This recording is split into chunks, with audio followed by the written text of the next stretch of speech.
Okay, Kayode, you're giving out very strong assurances here that the electorate will definitely be wanting to hold you on to.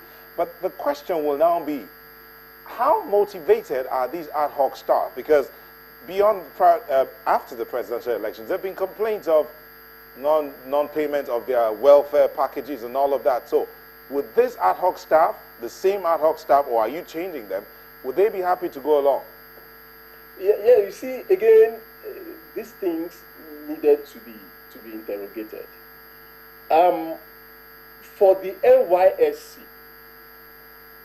they are actually prepaid. And when I say prepaid, I mean the entire sum that they are entitled to is lodged with the directorate before the exercise. So it is not INEC that is owing the NYSC, it is NYSC? And I don't, that's why I say it needs to be, I'm not too sure that the directorate will want to owe the coppers, except there's a reason for that. But the Director General of the NYSC has publicly acknowledged.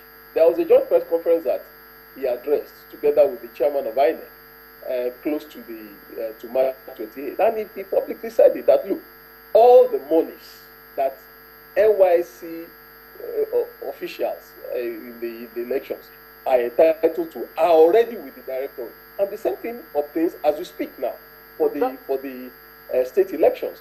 So, and again, you see, part of the narratives that you hear is to the effect that people who know what they should be entitled to, and they signed up for a certain amount, at the end of the exercise says, no, even though I signed up for this, I ought to have gotten this. And that becomes an issue. Unfortunately, it's difficult to operate on that kind of, on that premise, because it's a contractual thing.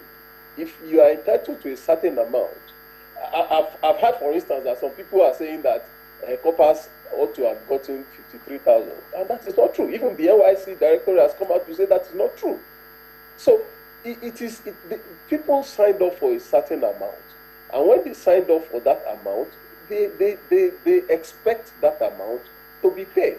As far as the NYC members or that are ad hoc workers, their monies are already with the directorate. And for the others, there are also agreed ways of paying them, and those means of paying them are fully honored. So I really don't see the challenge. If you say that you pay the NYSC to pay the coppers, and this doesn't seem to be meeting the, what you call it now, it's not meeting the objectives, and we're having complaints still, why don't you, as INEC, do the payment directly? Is there anything wrong with that? We traveled that route before, and honestly, it simply doesn't work.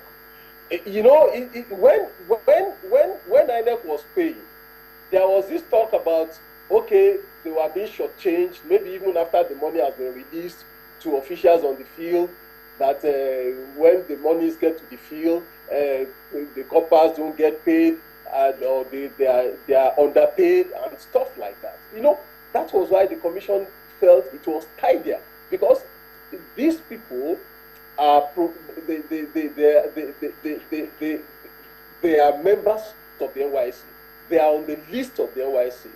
Their financial records, their bank accounts are with the directorate, and so it's tidier. And the NYSC knows how many of its members are serving as polling officials. So the money is given to the directorate, and it's paid to the coppers who participate as election officials. It's a lot tidier, and it's a lot more efficient. But how concerned are you now that the coppers still complain that they are not getting their due? No, you see, that's why I said we need to interrogate those complaints. You really need to interrogate.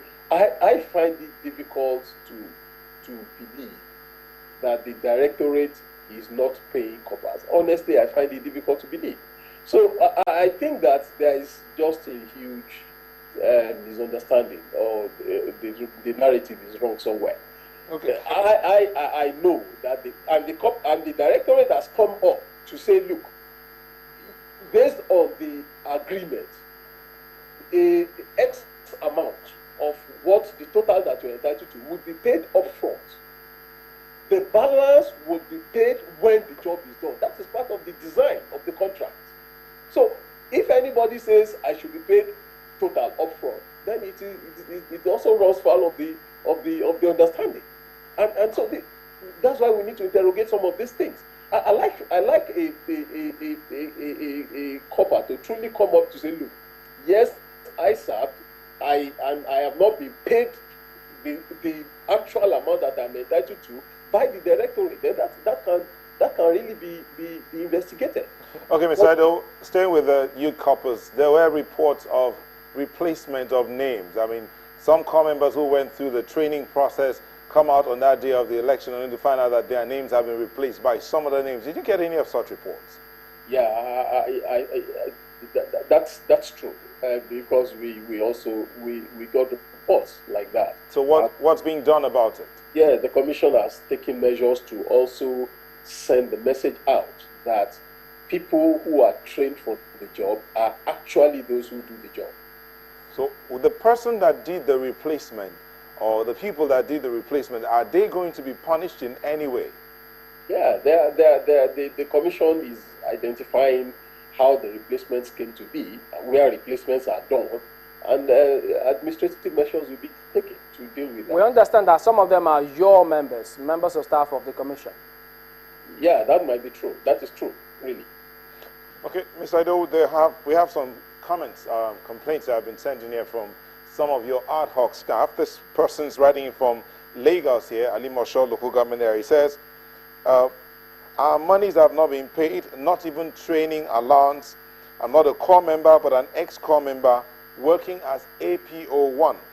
I have not been paid a dime since training to last election and even preparing to go to the rack now. So please tell Mr. Idowu. Then from Warri, this one comes in from Victor, same ex-core member working in Warri, Delta State, Warri South local government, said they stayed up all night on March the 27th at the INEC secretariat, worked 24 hours on March the 28th as well as March the 29th with no payment whatsoever, not even training or feeding allowances. The least we expect Mr. Idowu is to be honest enough to explain in plain terms when we will get our payments and how much exactly. Okay, can I respond? Go ahead.